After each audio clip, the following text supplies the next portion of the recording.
एमआयडीसीतील रस्त्यांचा बोजवारा, दत्तनगर ते घरकुल मार्ग धोकादायक, उद्योजक व नागरिक संतप्त.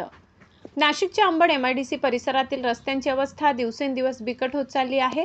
एकीकडे खड्डे, धूळ आणि वाहतूक कोंडीमुळे उद्योगनगरीतील कामगार, कर्मचारी आणि उद्योजक त्रस्त आहेत, तर दुसरीकडे दत्तनगर शिवारातून घरकुलकडे जाणारा रस्ता मोठमोठ्या खड्ड्यांमुळे अपघातांना निमंत्रण देत आहे.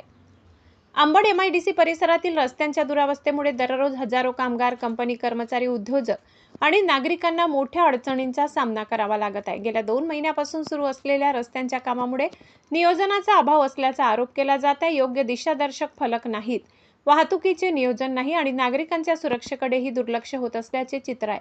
याचबरोबर दत्तनगर शिवार ते घरकुल या रस्त्यावर, विशेषतः फॉर्च्युनर कंपनी समोर ते गंगाविहार हॉटेल समोर असलेल्या संपूर्ण मार्गावर किमान 2 ते 3 फूट खोल खड्डे पडले आहेत. पावसामुळे ते खड्डे पाण्याखाली जात असल्याने वाहन चालकांना त्यांचा अंदाज येत नाही आणि मोठ्या अपघाताची भीती व्यक्त केली जात आहे.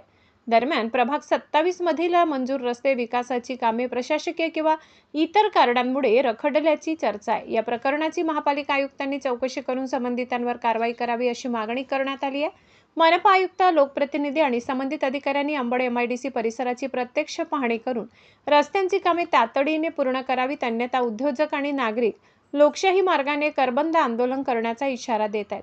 अंबड एमआयडीसी ही नाशिकची प्रमुख उद्योगनगरी आहे, मात्र येथील रस्त्यांची अवस्था दिवसेंदिवस गंभीर होत असून प्रशासनानेही तातडीने उपाययोजना न केल्यास नागरिकांचा संताप आणखी वाढण्याची शक्यता आहे. महाराष्ट्र माझा न्यूजसाठी विशेष प्रतिनिधी प्रवीण कासार, नाशिक.